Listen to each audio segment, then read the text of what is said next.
Desde que Mauricio Macri pronunció allá lejos y hace tiempo aquella famosa frase de antología que decía que los argentinos están acostumbrados a vivir por encima de sus posibilidades, mucha agua pasó ya debajo del puente.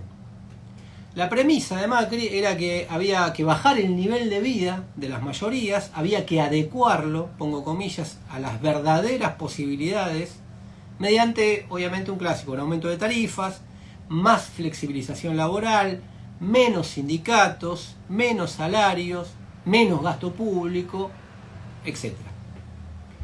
Esta hoja de ruta, con mayor libertad para los inversores y empresarios, provocaría el despegue de la economía, la reactivación económica, la lluvia de inversiones, que generaría a la vez un shock de confianza y un nivel de oferta y de producción que harían bajar la inflación y, para decirlo sintéticamente, forrar a la Argentina de dólares.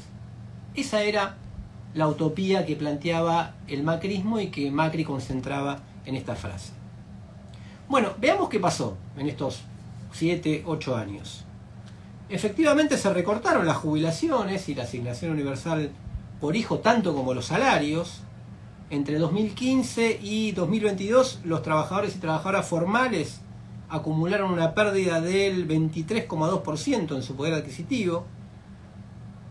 Comenzaron ya hace tiempo los tarifazos en los servicios públicos. Se acordó con el Fondo Monetario Internacional un programa en los términos que pedía y que requería el Fondo Monetario Internacional. Se ajustó el gasto público sobrecumpliendo las metas que están firmadas en ese acuerdo. Y bueno, como siempre, no quiero abrumar con números, pero se entiende fácil la ecuación. El Estado se beneficia para cumplir estas metas, de recorte, se beneficia con los aumentos tanto de los precios en general como de las tarifas. Y de ese modo recauda más. No solo el IVA, o a través del IVA, que es uno de los impuestos más regresivos que existen, sino también los servicios tienen impuestos que aumentan de manera directamente proporcional al incremento de precios y tarifas. Por lo tanto, el Estado recauda más. Mientras que las erogaciones, lo que el Estado gasta, se recorta porque obviamente ni los salarios, ni las jubilaciones, ni los presupuestos aumentan de manera proporcional a la inflación. De esa manera termina ganando y por eso puede cumplir o sobrecumplir las metas. Otra forma de ver la cuestión, esta de vivir de acuerdo a sus posibilidades, y acá sí valen los datos.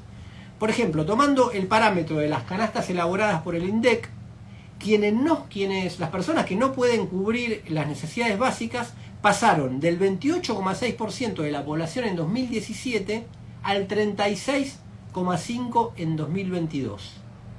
De personas que no pueden cubrir las necesidades básicas. Quienes ni siquiera pueden acceder a una alimentación mínima pasaron a su vez del 6,8 al 8,8 entre 2017 y 2022. Es decir, viven en el tercer subsuelo de sus posibilidades. Y pongo comillas. ¿Cuál es el resultado? Después de todo esto, lo tenemos a la vista.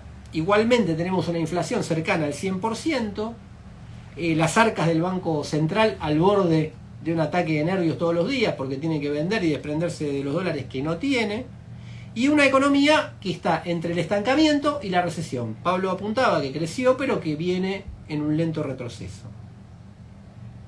¿Qué responden cuando uno le dice, bueno, mirá, se hizo todo este ajuste durante todo este tiempo y tenemos estos resultados? Ah, no, dicen. Lo que pasa es que falta ajuste. Y así se mantiene como un círculo vicioso hasta la eternidad. Falta un verdadero plan de estabilización que fortalezca el plan de estabilización que ahora no está funcionando. Esa es la lógica que manejan. En el comentario editorial del programa anterior, del programa pasado, hablé justamente del fantasma de la menemización. Pero incluso la actual administración del Frente de Todos, o a la que le toca hacerse cargo el año que viene por las elecciones de este año, todos se mantienen dentro de este consenso del ajuste, tienen obstáculos más grandes de los que tenía incluso el propio Carlos Menem. El ajuste menemista, el del principio de los años 90, es presentado como un plan de estabilización exitoso. Y en cierta medida lo fue dentro de sus propios términos.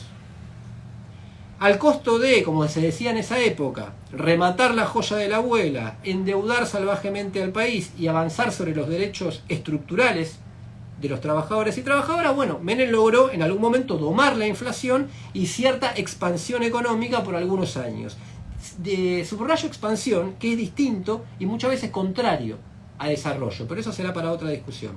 Esto le permitió, por ejemplo, la reelección de 1995, si no, no se podría explicar. Flexibilización laboral, reforma del Estado fueron sus caballitos de batalla. ¿Con qué ventajas tenía o con qué ventajas contaba Menem? Bueno, existía la joya de la abuela, los recursos estratégicos, el petróleo entre esos, por ejemplo, y los servicios que luego se privatizaron, y con un entramado de derechos laborales y sociales, conquistados históricamente, sobre los que podía avanzar. Además de otras cosas, como el 82% móvil que cobraban los jubilados, la educación y la salud con presupuestos nacionales y no provinciales como es ahora, entre muchas otras cuestiones. Fíjense que el ajuste dualdista, el de los años 2002 y 2003, basado en una larga recesión que venía o que vivía el país desde 1998, fue esencialmente monetario, es decir, una devaluación que depreció el salario. Quiero decir, ya fue más limitado.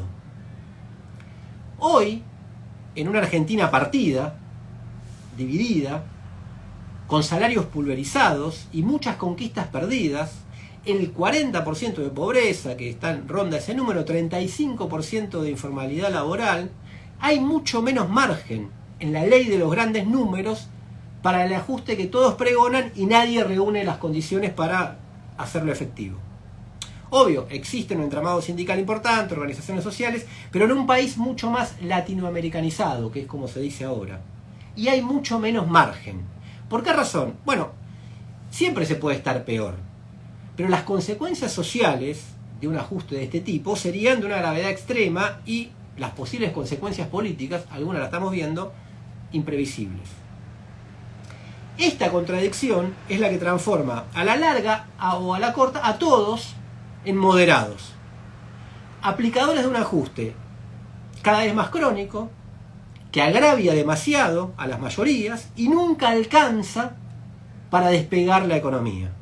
Es decir, no funciona ni en sus propios términos. La pregunta que surge, y quizás hay que hacerse en estas circunstancias, es: ¿y si probamos con ajustar a los ajustadores?